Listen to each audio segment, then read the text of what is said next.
All right, guys, so we're here with Houston Dash Defender Paige Neilsen. Paige, thank you for giving us a little bit of your time. We're happy to have you here, and we're here to talk about your journey, your story, because not long ago, actually, when I actually met you for the first time and we talked briefly, you told me a little bit about your story, and it kind of stuck with me. I was like, man, she's really got a cool story to share with people. And funny story, I was telling some friends yesterday that today this would be happening, that I'd be, talking to you, and they were like, so I gave them a little bit of a background of what we talked about before, and they said, man, that's a really cool story. I think that's a story worth people listening to or taking in, as long as, you're okay with sharing it. And obviously we're here, so, we're glad to have you and have this opportunity to really hear more about your story.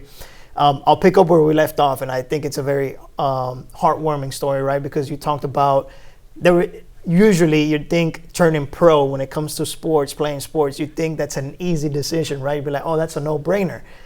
But you told me it wasn't a no-brainer for you because you were, juggling between a career and turning pro. So if we can pick up there, tell us about just, how that decision was for you. And then maybe if you can rewind as far as, okay, your journey, where you come from and how soccer became the sport that you love. Yeah, I mean, back in the day, there was a women's soccer professional league, but I didn't know about it. I'm from Lincoln, Nebraska, and I, watched mostly male sports. That's all they had on the TV, and it was all basketball, baseball, football. It wasn't until Mia Hamm in the U.S. played on Nebraska's soccer field, and then she talked to us, and I was like, where did she go to college? I want to be her. And then she obviously went to North Carolina, and this was when I was 5. Okay. And I drew a picture saying, my dream is to go to North Carolina and play soccer. Wow. Yeah. You knew at such a young age. Yeah, I mean, I knew. I didn't know. I ended up liking basketball more, like when I was growing up. But my mom did a good job steering me away because I'm 5'6", and she said, soccer, you might be a little more successful. Genetics. Yeah, you gotta take what you can get. But so that was always in the back of my head, and there wasn't a lot of players that came out of Nebraska that left Nebraska, and I just thought it was a really cool dream to strive for.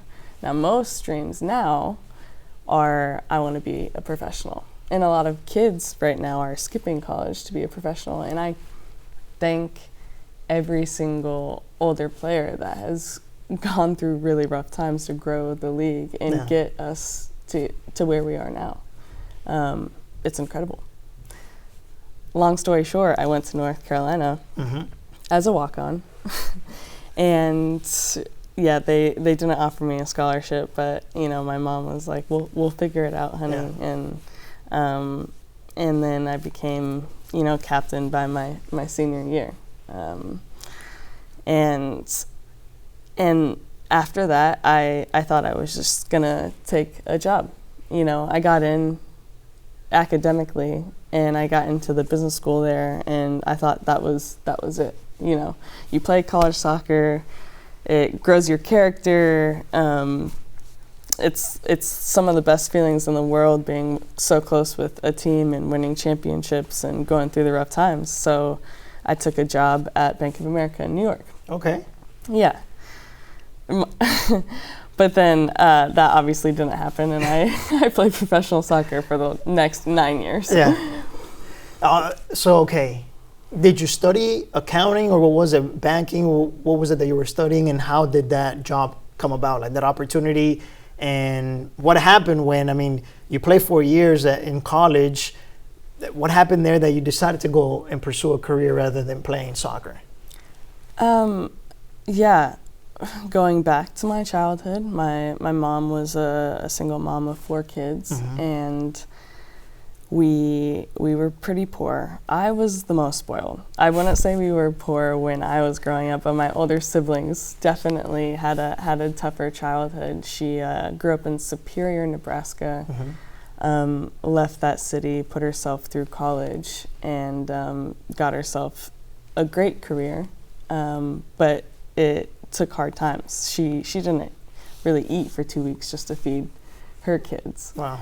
And so we all kind of picked up on her hard work and business savviness, and you know, she's at the table every single morning with her checkbook, like balancing, you know, the savings, the checkings, all the debt that she was accumulating. Yeah. Every morning, just like putting her hands through her head. But somehow she always made it work. Yeah. And I've had so many talks with my siblings saying we never want to be in that position. So it felt right. She had the cutest business suits. She was in sales, and I wanted to be like her. And so I went to the business school. I was pre-med actually, but it was a lot to do with soccer. So I got into Keenan Flagler, and I specified in finance, and my favorite class was M&A, mergers and acquisitions. Okay. And they do a lot of like career, what are they called? Career fairs, where all of these businesses like Deloitte, JP Morgan and stuff come to the business school, and you network, and then you apply for internships. So I didn't get like 2 of the internships that I thought I wanted to get, but Bank of America finally said like, we can't wait to have you here for the summer in New York. So in between my junior and senior year, I took that internship, lived with a friend. He wasn't there, so I lived in his really nice place in New York. And did this internship for 3 months, and got hired on all 3 desks that I rotated on, and I took the job on the spot because I didn't think there was anything after soccer for me. So when did soccer come back into the picture then? How did that come about?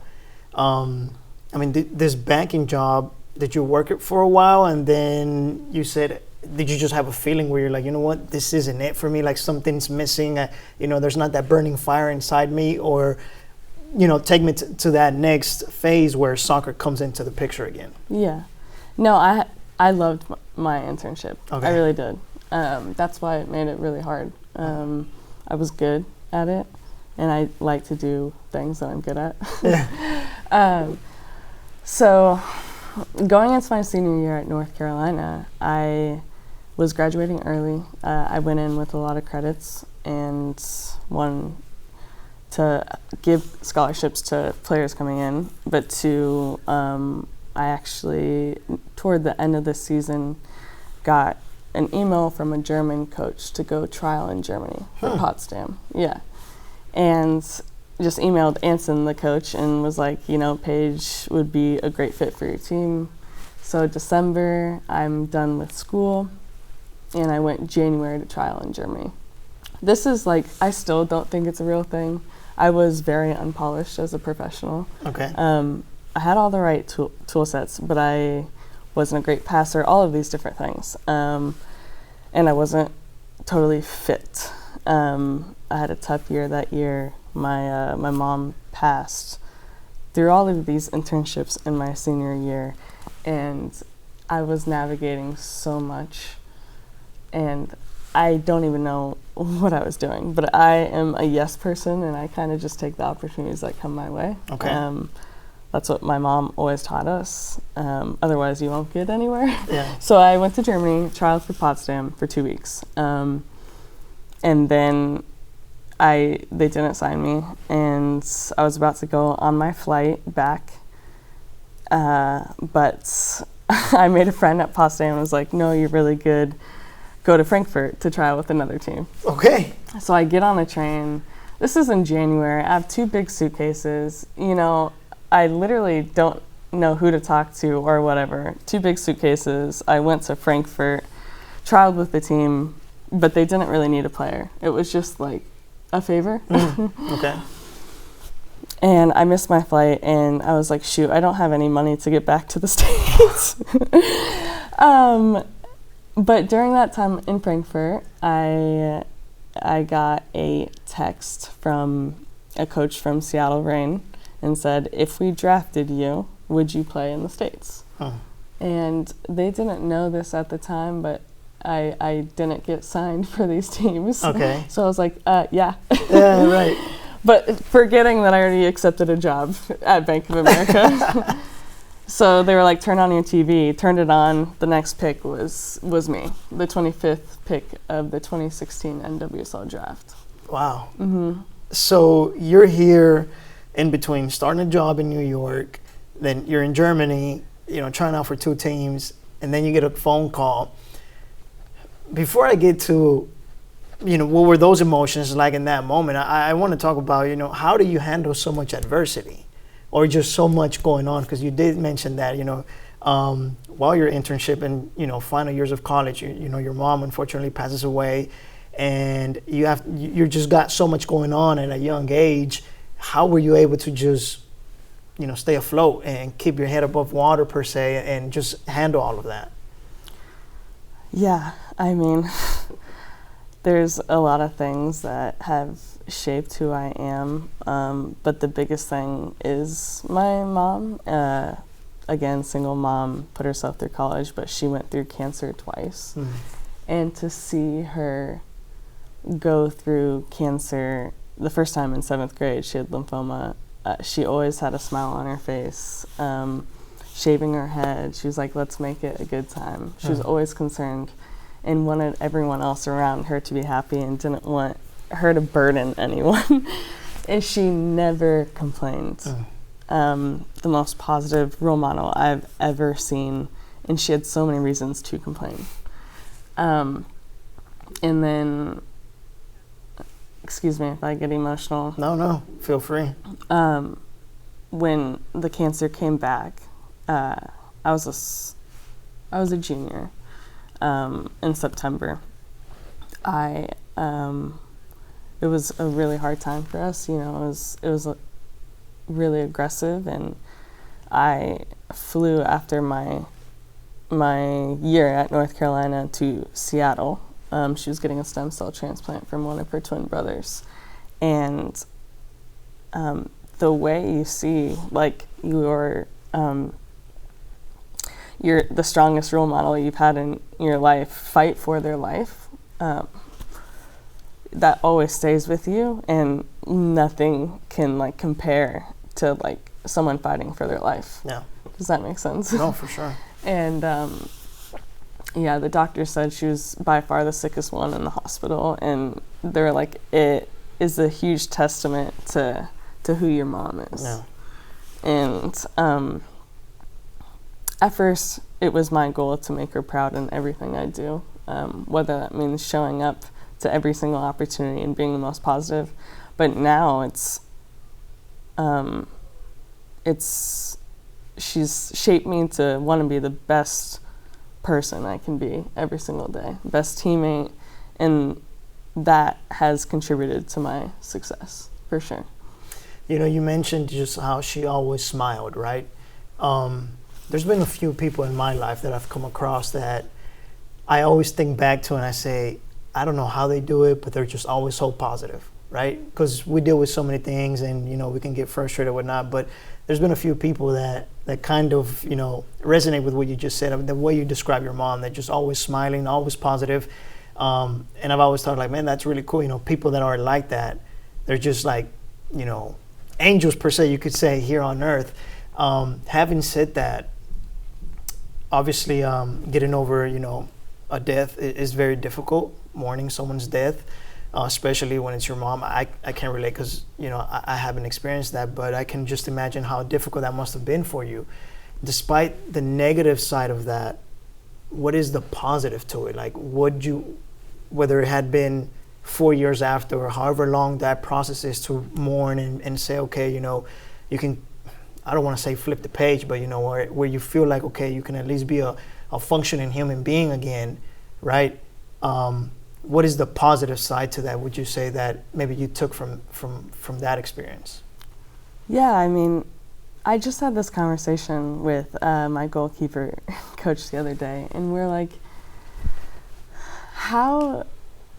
we are blessed because we have been through adversity at a young age, and we've had to find ways to overcome it. It's either you overcome it or you don't, and you go nowhere. And just think about the people that haven't gone through a lot of adversity and how they react to things. And do I think you have to go through something hard to become like this positive role model? No, but it does sit with you, and you can paint a picture for other people to realize how blessed their lives may be. You can always compare it to, third world countries, and obviously, like, things are frustrating day to day, but those things, my mom passing, and you're right, it did take time. It will stick with me forever, and every single problem that comes my way. One of her favorite quotes was, "Everything that comes your way gives you an opportunity." Whether it's good or bad, it's an opportunity to learn and grow from. Yeah. It's how you approach the circumstances that make a difference. And just going through something like that,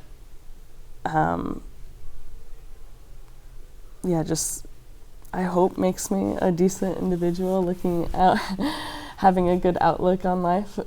I don't know. Yeah. Well, so let's circle back to when you get that phone call. You said Seattle drafts you. Mm-hmm. So you're in Germany. Like you said, I have no money now to get back to the States. You missed your flight. What are you thinking in that moment? How is your mind? At what speed is your mind going? What are the emotions like in that moment when you get that call and you turn on the TV and you see, your name being called? I was really naive when I was a kid. I had no idea. Like, I lived day to day, didn't plan any of my future, we just didn't plan. I lived actually hour by hour. First thought was, how am I going to get back? Okay. And this lady on the phone for 2.5 hours helped me so much. She was like, go to the counter. I bawled because I was stuck. And somehow, some way, someone gave me a free ticket back to the States. Wow. Yeah. I think I have a lot of power and influence, or it was someone watching from above. Yeah. So that was the first step. And then 2, where am I going to go? Because preseason didn't start till March, and it's end of January. I was dating someone back at the time, and so I went back to North Carolina, trained with the North Carolina team, and got prepared for Seattle. Now, when you get drafted, and this is why we got rid of the draft, you are not guaranteed a contract. Back in the day, there was 8 teams in the league. It was really hard to break in, especially because I was not there yet, and I thought I was. In March I go, and I'm living at the same house my mom was living at when she was going through her stem cell transplant, and it's just weird how all that works. I needed to go back and grieve and be in the place where it kind of could show me, like, I can do anything. Does that make sense? Yeah. And I didn't get signed right away, and I thought, okay, so I kept the Bank of America thing on back hold because I was like, okay, it's a plan B. Yeah. I was told never to put all my eggs in one basket, and smart. Is it? I don't know. I think it works for a lot of people. Sometimes it doesn't. And then I just kept training. I took 3 jobs because I wasn't making any money at the time. Walking dogs, worked at the athletic club in Seattle, and finally 2 months later I get my first contract. Yeah. There in Seattle? Yeah. And then the ball starts rolling. No. Okay. No. I played a couple games. I played in a friendly game against Arsenal women. Yeah. Then the ball gets rolling. Okay. I wasn't going to play all year for Seattle. I was a forward at the time. And the coach picked the MVP of that game, and she picked me. Don't know if I was. But from that point on, opportunities started coming. I wasn't going to play the rest of the year. Seattle Reign waived me. I think it was a mutual thing, but I'm not sure. Yeah. Maybe they just pushed me out.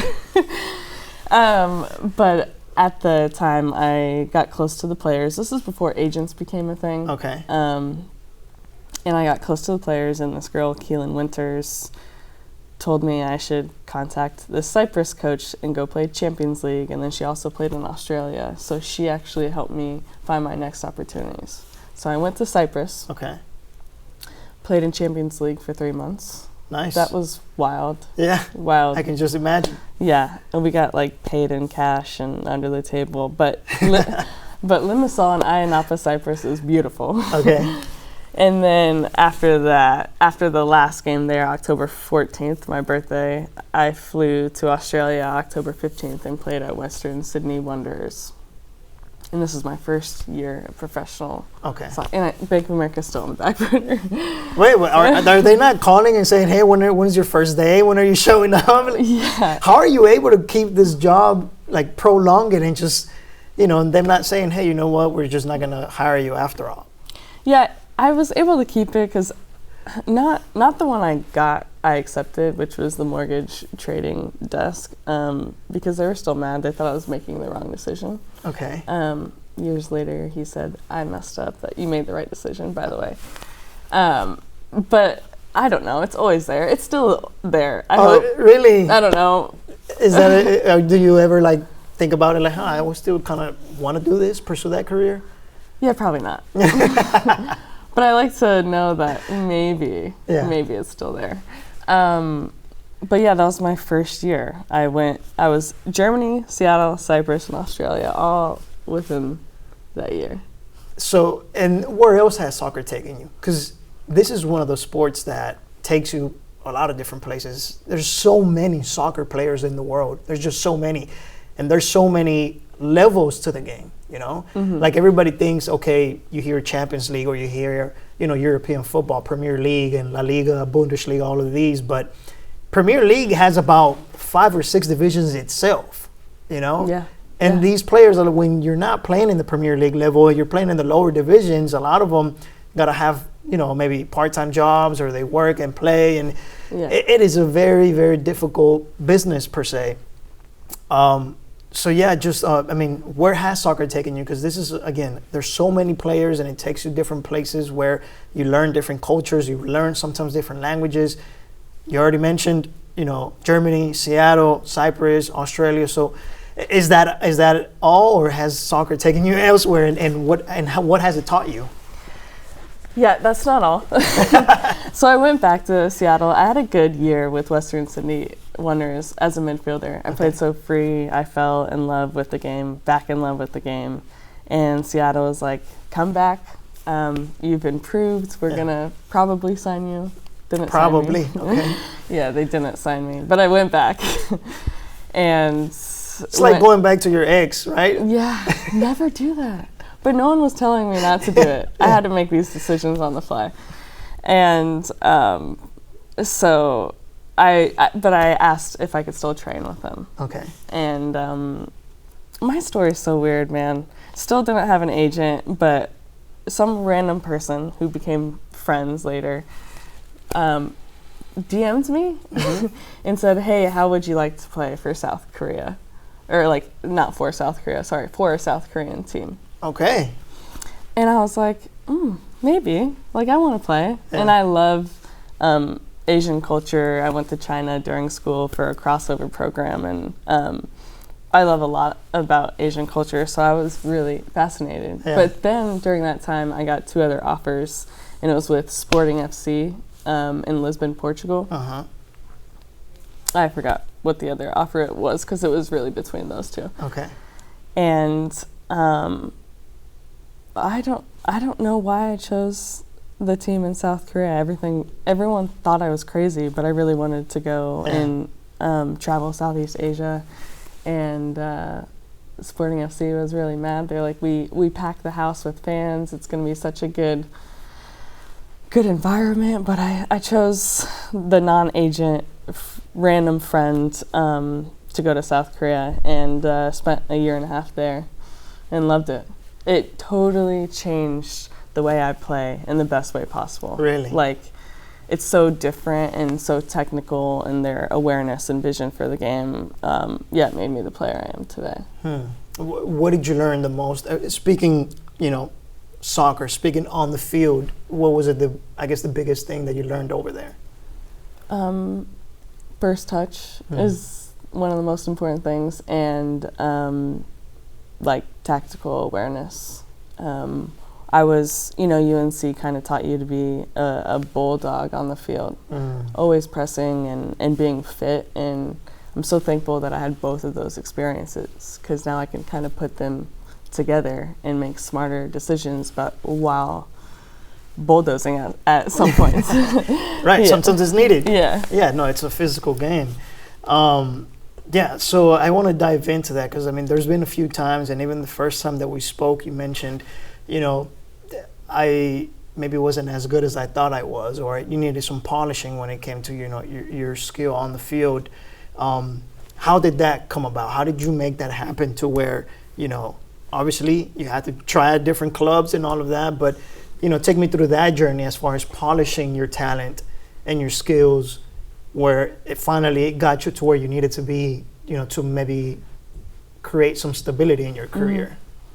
I was always taught to always ask questions, and I never took criticism in a bad way. I wanted to be criticized, and when coaches didn't do that for me, it made me really anxious, because I had this the drive comes from how you're raised, I'm sure, but some people have the drive without being raised, and those are my heroes.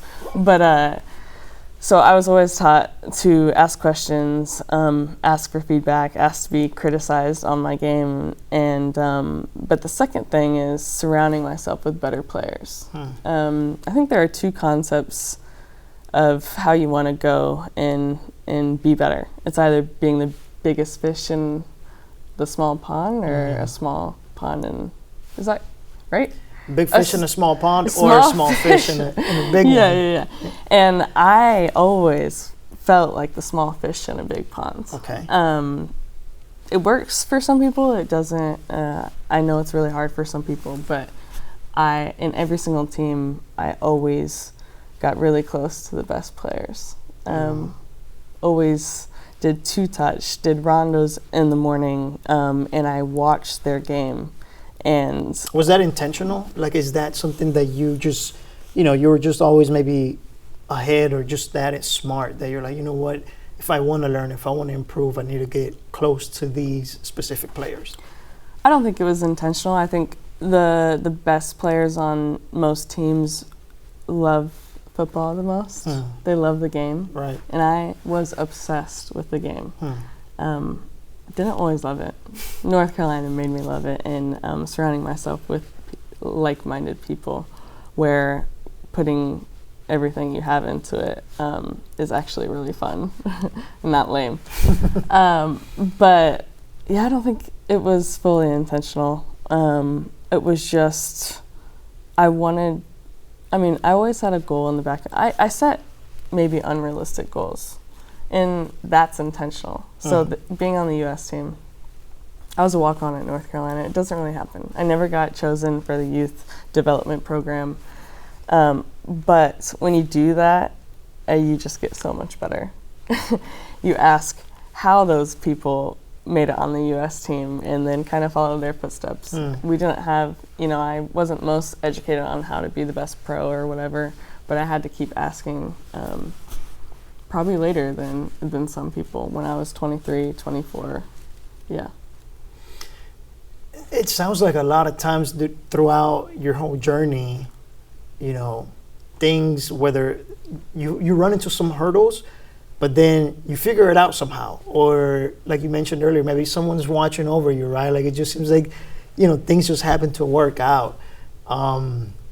Would you describe it that way? Would you say your life in a way you say, man, you know what, maybe I do have a guardian angel that's watching over me? Or obviously, that's not taking credit away from you at all. Obviously, you have the drive and you've put in your work. But would you say in a way that, you know what, yeah, I guess maybe it's just faith? Yeah. It's a little bit of that.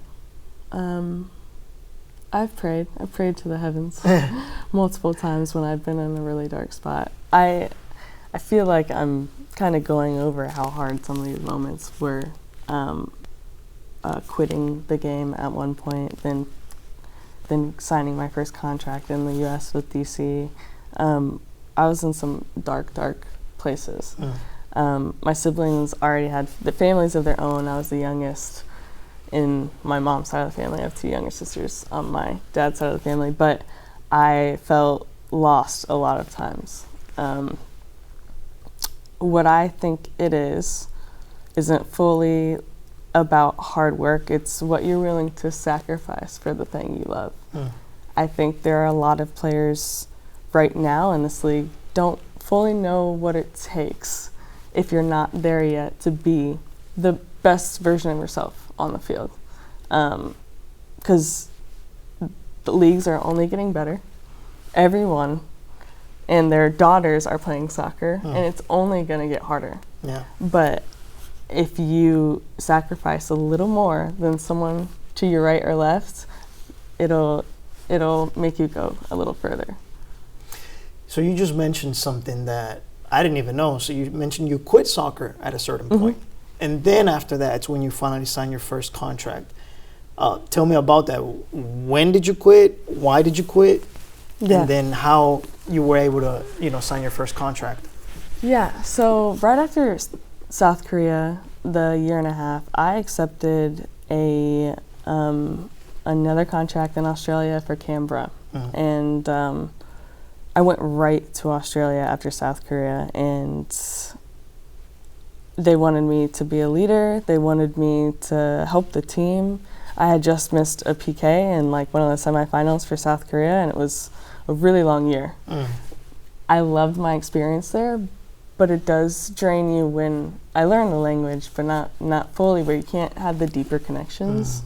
And I was drained mentally, physically. I lost a lot of muscle, and I couldn't do it. So the coach understood. Another player took my place instead, and I flew home on Christmas Day. I think I was scared to come home. I didn't know what that looked like. Thankfully, I have amazing siblings. And I went to my sister's place in LA for the first week on Christmas Day. By the way, I've had the longest Christmas out of anyone. I left at 8 a.m. Australia time and arrived at 8 a.m. LA time. And wait, what's the difference in hours? It's 15 hours. Oh, wow. Yeah. So my Christmas all during the flight, and then it started again. And then I was like, what do I do now? And my brother had just bought a house in Noonan, Georgia, right outside of Atlanta. Had 2 kids, and they had a room for me. So I went to Atlanta with my 2 big bags and figured out my life. I started studying for the GRE and got in for the Masters of Accounting program for Keenan Flagler, and found a great group in Atlanta where I played a lot of pickup with. And I was like, maybe I'm not done. So I reached out to an agent, and he was like, listen, a lot of teams are wanting you to come try out for them. And I was like, oh no, I am so done with trying out and not being guaranteed a contract. And then actually during that time, Houston offered me a contract. When was this, 2019? Yeah, the year before 2019.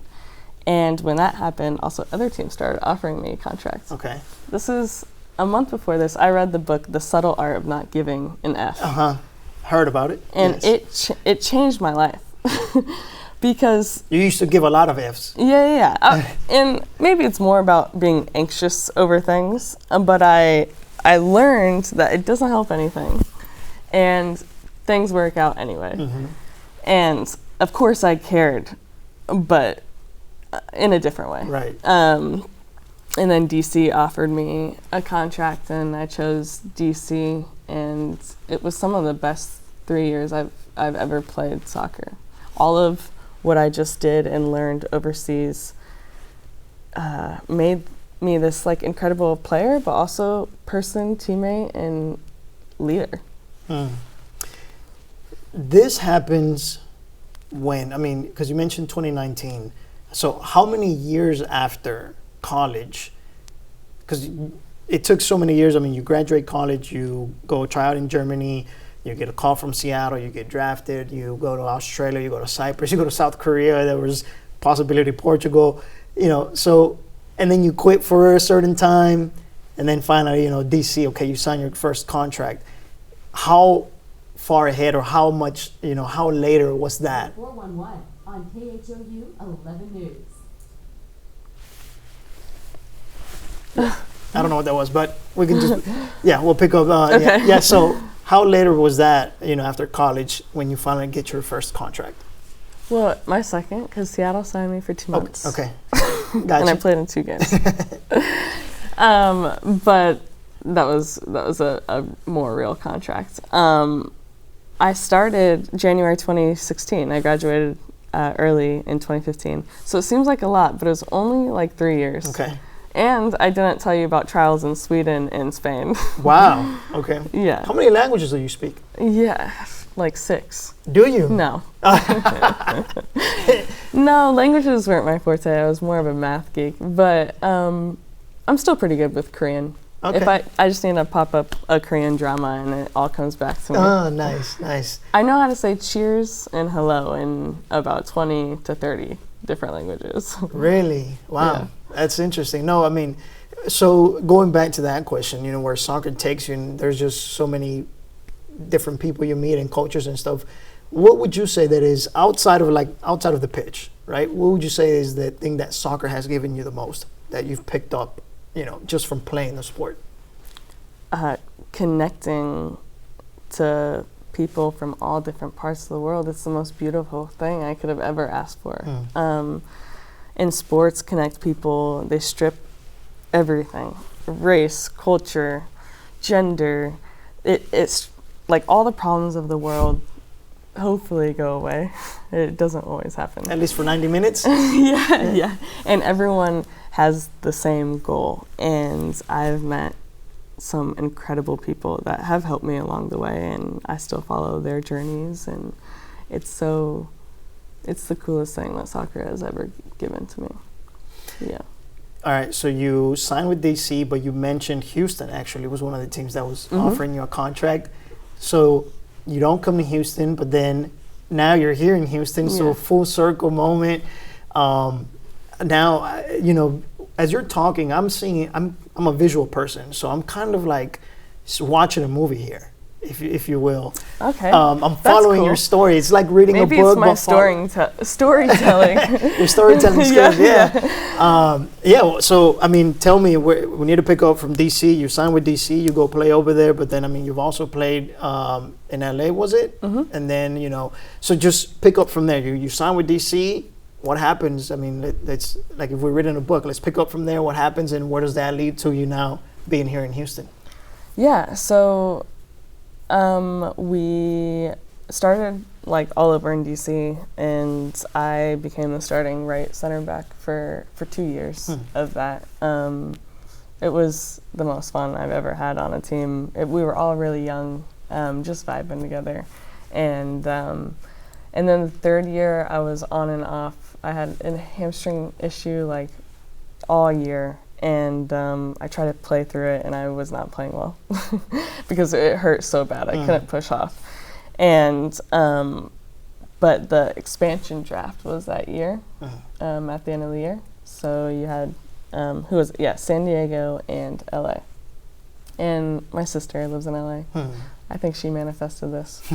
But I was on the table for both of those teams. Okay. And it was my decision that year if I wanted to stay, or, you know, both coaches did a good job reaching out and, you know, asked, would we want to play for the team? Mm-hmm. There's nothing worse than having a player that doesn't even want to play for the team. And I was like, sure. No, LA was was a really awesome opportunity. I mean, they were building so many great things there and elevating women's sports. They were a club before the team actually came there, so I got to research and understand what they were trying to build in LA. And, you know, I felt like I was part of building something in DC, and they're doing great now, and I wanted to be part of that in LA. And so I spent two and a half years there, and it was such an awesome experience as well. I'm so blessed, but I also put in the work. I did. Right. I put in the work and learned Korean and ate like fish eyeballs. Yeah. So. Oh, wow. Yeah. Is that the craziest thing that you've eaten? Raw octopus when the tentacles was still moving. When you cut it, they still have nerves. And apparently you're supposed to really dip it in this red soybean sauce. Okay. And I didn't dip it that much, and it was still moving and got caught in my throat. It was actually decent, but they were like, Bob, which is rice, and you have to my mouth is getting dry. You have to use a huge spoon of rice, swallow it in one, and then it just goes down. So I did put in the work, and my LA experience was a little crazy. Do you want to hear maybe? Yeah, I do, yeah, in what way? Did you want to drink some water real quick? Yeah. It was actually a little crazy. I mean, you mentioned eating eyeballs and live octopus and stuff. I imagine Thanks. you have some really interesting stories to share regarding, that you've lived throughout life and stuff. Well, I'm working on a book, so. Oh, okay. There we go. Nice. But so my wife and I got married in December. By the way, she's been a trooper through all of this. Yeah. I met her in DC. She thought, we were gonna stay there forever. Had no idea what it meant to marry a professional athlete with not NFL salary, by the way, just to pick up and leave a couple of times. Yeah. So I'm really blessed to have her right next to me. So after the expansion draft happened, she went on a walk, by the way, when it was happening, and she didn't know how to process it. So I was like, you can just go on a walk. Yeah. And I was like a little excited. Right. But we got married January 22nd that year. We thought we were gonna be in DC. Preseason started February 1st. So we got married in Florida, and our honeymoon, we went to Aruba. So I had one day to go back to DC, grab all my stuff, and then fly to LA to get to preseason. That happened. First day I show up, my arm blows up. No. And it's purple, and I was like, what is this? I passed all the tests, so I trained. My arm was getting way bigger during training. And turns out I had a blood clot in my subclavian vein. It's TOS, Paget-Schroeder. A lot of tennis players and pitchers get it. Okay. I had too much muscle over here. Okay. First women's soccer player to get it. First day of preseason. Yeah. So went to the ER, they blew it out. 3 weeks I had to go on blood thinners, and they were like, you have to do this surgery, otherwise you probably won't be able to play again. And I was like, okay. I was really excited to be part of something big with, Natalie Portman owning the team, but I got the surgery where they took my first rib out, my two major neck muscles out, reattached this one, got to the vein, repaired my vein, took the clot out, and yeah. Are you Wonder Woman? Maybe. Honestly, I don't know. I have no idea. But the doctor said I could have for sure died if I didn't get to the hospital sooner. I didn't feel like I was going to die, by the way, but It was serious, and that was my first start in LA. But I got back 5 months later, and sometimes it's like a 12 to 14 month recovery. Mm-hmm. Wow. Man, as you talk and you tell your stories, like when you feel like you're amazed, you're taken aback, and then you say something else, and it's like, oh wow, something even bigger happened. So, it's really interesting to just sit here and like listen to you. I did want, so I want to touch on two more things before we wrap up. Houston. No. Oh. I want us to talk about your biggest accomplishment in soccer. Oh, wow. What is that? What do you consider? Tell me about the pinnacle of your career. Where have you gotten to? And is that what you consider? Or maybe from your perspective, because some people can say, hey, she's played here and she's done this and that. But it may be different to what maybe you consider it to be the biggest accomplishment. I would say the biggest accomplishment is being like a main starter for the league. That was my goal. After I got a taste of being on Seattle, which had Megan Rapinoe and Jessica Schlack, some of the best, Kim Little, some of the best players I've ever seen play. I was not there yet. And I was like, how am I gonna be on this field in front of fans, growing the sport, watching little girls and boys with like sparkles in there. I want to be on that field to inspire. Yeah. Not that I wasn't not inspiring, but so to be on the field and having all those young girls and boys watching, knowing that they can do it too, it's the best accomplishment. But I would say the times I remember most are the very hard times with my friends who become family, where we're doing fitness tests and we're screaming on the ground, where we don't know what life will bring us next, and we laugh about it later. And yeah. Last one.